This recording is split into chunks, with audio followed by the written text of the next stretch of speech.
Alicent Hightower is one of the main antagonists in Fire and Blood during the Dance of the Dragons, a devastating civil war that rocked Westeros about a century before the events of A Song of Ice and Fire.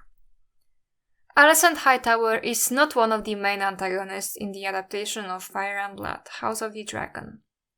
How is this possible? The show adaptation of the book altered her character to such a drastic degree that she is unrecognizable from her book counterpart. An active conspirator behind the conflict, a powerful, politically astute woman in the books, show Alicent was aged down, made into a victim of her father, and was rendered into a passive object in her own story.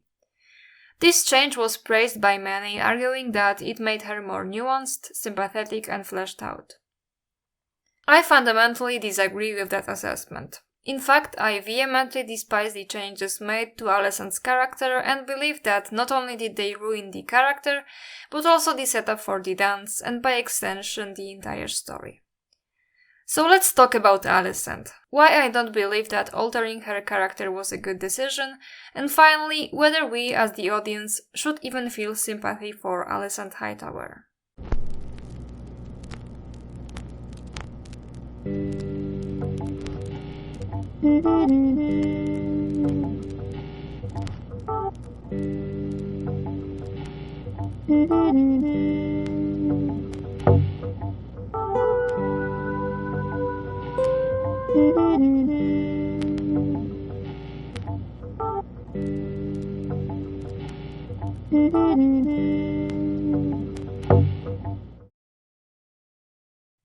In the books, Alicent Hightower arrived at court alongside her father Otto Hightower, who served as Hand of the King to both Jaehaerys and Viserys.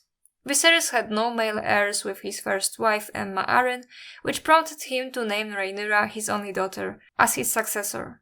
The small council advised Viserys to marry Laena Velaryon to suit the wedge between the Targaryens and Velaryons, but he chose Alicent as his new queen.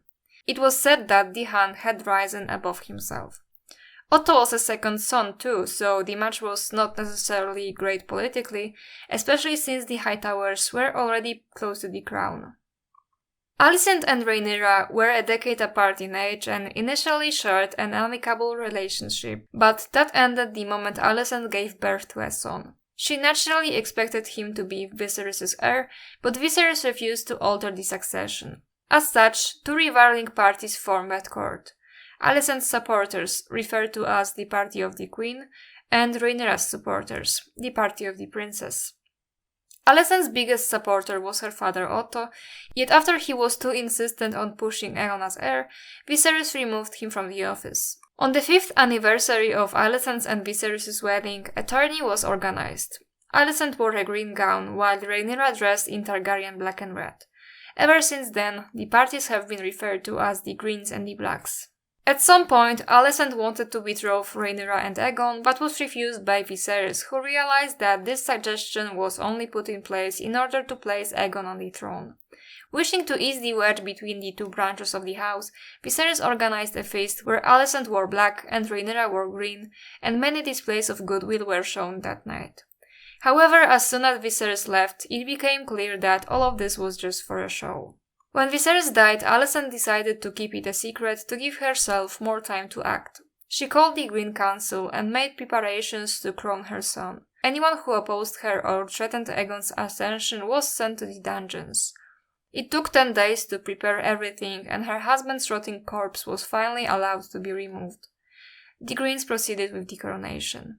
In the show, these events are so drastically different that it would seem like they come from an entirely different story. Alicent and Rhaenyra are in fact girls of similar age and childhood best friends. When Aemma Arryn dies, Otto forces Alicent to offer companionship for the grieving king. While the council urges Viserys to marry Laena, he chooses Alicent instead. There is no free will on behalf of Alicent here. Otto pimps out his only daughter, who is 16 at that point. The marriage makes Rhaenyra and Alicent's relationship deteriorate, especially after Alicent gives birth to a son, Aegon. Rhaenyra fears that she is going to be replaced as heir. The issue of a betrothal between Rhaenyra and Aegon is raised by Otto, not by Alicent. The enmity between Alicent and Rhaenyra stems not from their competing goals, but from Rhaenyra lying to Alicent about having premarital sex. Alicent does wear a green dress to Rhaenyra's wedding to Laenor, but there is no equivalent scene for Rhaenyra. Even the dramatic statement means nothing because Otto Hightower is the one behind all the machinations. Alicent is his mindless pawn, there to be tossed around on her father's whim. He even manipulates her by claiming that Rhaenyra will kill her children if they don't crown Aegon. The feast happens, but the women don't wear the opposite colors of their factions, and the show of goodwill seems to be genuine. When Alicent learns of Viserys' death, the council is indeed called, but Alicent is baffled about secret plans to crown Aegon, and thus she is completely unaware of them. She is not central to the conspiracy, and it is Otto who conducts a great purge in the Red Keep to ensure total loyalty to Aegon. She also gets sexually harassed by Larys Strong, seemingly her only ally at court, in order to get any intel. To sum up, in the books, Alicent is an adult when she marries Viserys and isn't pimped out by her father. She likely seduces Viserys herself. The lords who are loyal to her form the party of the Queen. Otto is her biggest supporter. The animosity between her and Rhaenyra stems from their opposing ambitions. She is the one to press for a betrothal between Aegon and Rhaenyra. She wants to crown Aegon out of ambition. She is the leader of the Green Council. She is a politically astute woman who knows how to secure her son's ascension to the throne and is not afraid to make her hands dirty in the process. Alicent actively plays the Game of Thrones. In the show, Alicent was aged down and made into a victim of child marriage and martial rape. She has no support in court. Otto is the main conspirator and she is his passive supporter. In fact, all of her notable actions have been given to Otto, such as the suggestion of betrothal. She has no ambitions to elevate her son's position, she believes that it has to happen to save her children. She is unaware of the conspiracy around her son's accession to the throne. She doesn't do anything significant. She is emotionally abused and manipulated by her father, even well into adulthood. She has to resort to sexual services to be informed of what's happening in the castle, since she is otherwise completely isolated. All of her intelligence and political acumen disappears. House of the Dragon does not have a party of the Queen, but the party of the Hand. Alicent exists to be a victim, to be abused by the men around her, her intelligence removed, her agency removed, her political prowess removed. And one thing I don't understand is, how could anyone say that the show version of Alicent is in any way better?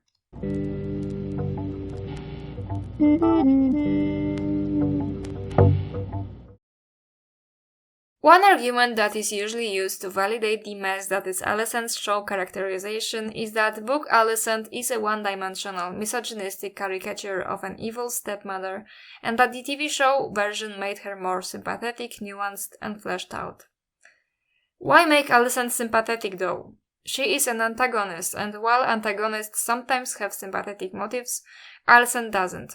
She stands in opposition to Rhaenyra and wants her own personal ambition to prevail, even if it means enforcing misogyny. Removing Alicent being in opposition to Rhaenyra on that basis destroys the entire narrative and creates inconsistencies in characterization and motivations.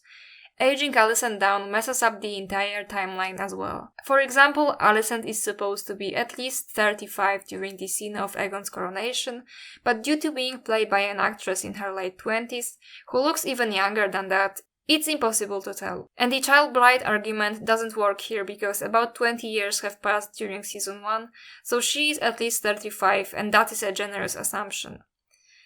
Funnily enough, when the initial casting call was made, they indeed looked for an older actress for Alicent, so the process of aging Alicent down happened much later. If Alicent is to be shown as a more sympathetic character, it can be done, but after accepting two premises. 1. Alicent is an antagonist to Rhaenyra's protagonist. 2. Alicent is a woman for Trump.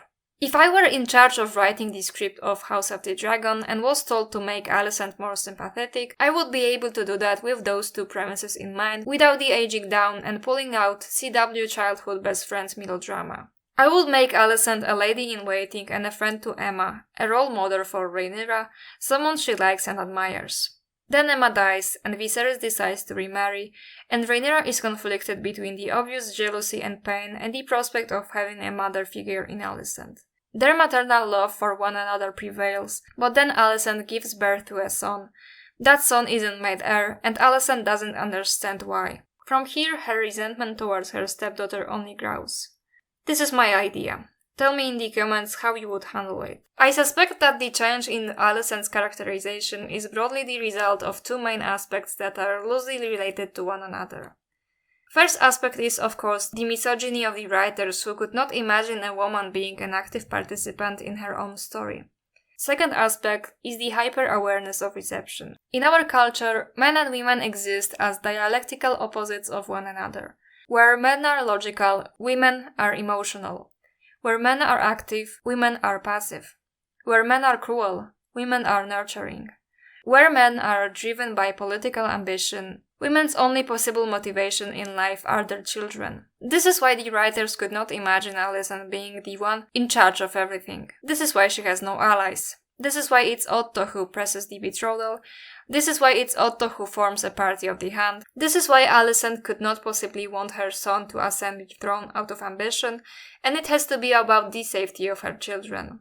Alicent is not the only woman to get this treatment. Rhaenyra herself also becomes much more passive and toned down than her book counterpart. It is her who gives an order to kill Vaemond and later feeds his body to Syrax, but in the show she doesn't give an order and doesn't feed him to Syrax. Rhaenyra wants to go to war in the books, but is hesitant in the show. It's enough to make it a pattern. Another aspect that influences this change is the hyper-awareness of reception, most notably the aforementioned evil stepmother trope that the writers desperately wanted to avoid, in fear of seeing think pieces about how their show is single-handedly responsible for misogyny existing. While calling out bigoted aspects of the media one consumes is important, it seems like in recent years people go too overboard with it. In an attempt to not make Alicent an evil stepmother, they reduced every single significant quality she had and made her into nothing but a passive pawn. They went from one extreme to another, and of course the only way to make her sympathetic in their eyes was to make her into a victim of emotional abuse, of martial rape, of sexual assault that she doesn't go through in Fire and Blood. Besides, is an evil stepmother that bad of a trope considering that Alicent's behavior is not at all difficult to imagine given the position that she is in, both socially and psychologically? Is it really that difficult to imagine that a stepmother would disparage her stepdaughter that she sees as a threat to her precious son having everything handed on a silver platter? You never met a woman like that? You never saw a woman do everything in her power to destroy another woman on behalf of her garbage son? In my experience, that was usually a mother-in-law, but stepmothers like this exist as well and are not as uncommon as we would like them to be. Women become agents and collaborators of patriarchy all the time for various reasons, for male validation, for their own ambition, for their sons. Pretending that something does not exist won't do anything to address this problem. Acting like it's misogyny to acknowledge how women are molded to be like that by patriarchal structures won't do anything to address this problem. And lo and behold, here I am, Phoenix Ashes, the most notorious Alicent Hightower hater, putting all of my negative feelings about her aside, and I will try to extend my, let's call it, sympathy for her.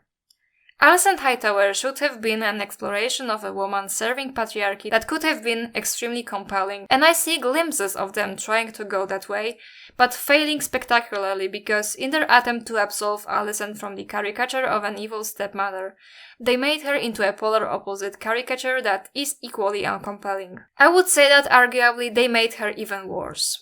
I know this might be controversial, but I would take a million caricatures of evil stepmothers than see even one instance of rape and sexual assault on screen. I would rather have an evil stepmother that's an active participant in her own story and a political genius rather than a passive child. Imagine you are Alicent Hightower. You grow up in a society in which women are glorified bratmares, not allowed to hold titles or land in their own right. You have an opportunity to marry a king who has no male heirs. You do this, of course, because you want to improve the position of your house. It's basically a given to you that your son will inherit the Iron Throne one day, but your husband insists that his daughter should inherit the throne, instead of your precious firstborn son. Would you not resent Rhaenyra? I suppose that no matter whom Viserys had married, his wife would have had this expectation and would be baffled if that expectation was not met, being a woman herself notwithstanding. We do not have Alicent's POV, but if you read Cersei's chapters in A Feast for Crows, then you see that George R.R. Martin is capable of writing women internalizing patriarchal ideas, so if Alicent did have a POV, it could have been explored the same way, just from a different angle. My personal feelings about Alicent notwithstanding, every woman that Viserys would have married would have been like her, because this is how she was raised, and this is the angle from which she should have been explored. This is how evil stepmothers come to be. What was done instead was reducing this smart, politically astute, cunning and active woman into what exactly? What is Show Alicent? A victim and nothing else. Every single one of her decisions and actions has been given to Otto. Alicent could have solely existed to give birth to sons and have zero speaking lines, and that in no way would have altered the plot of the show, since everything she stands for has been given to Otto. And with Otto we don't explore a woman in a patriarchal setting. He's just another misogynistic guy, like every other man in the show. Not only that, she was subjected to abuse that she was not subjected in the books. She was sexually assaulted on camera 2 times, when that hasn't happened in the books at all. Mere few years ago, adding unnecessary gendered violence that was not in the original story was considered outrageous and was a source of boycotts. Here everything is flipped on its head and this creative decision is praised. We talk about nuance and sympathy because a woman was made into a victim of sexual abuse, her agency diminished, her intelligence reduced.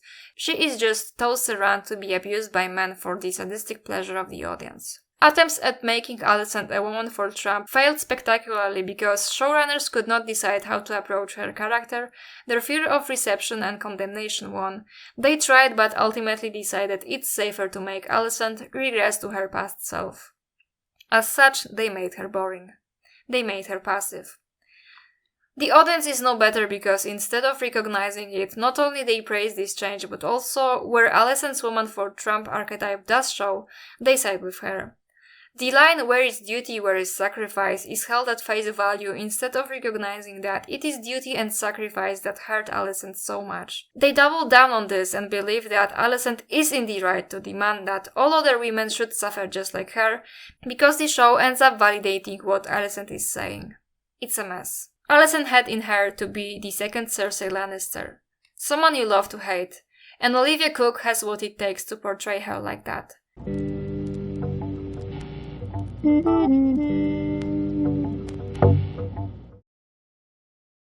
So all in all, do I have sympathy for Alicent?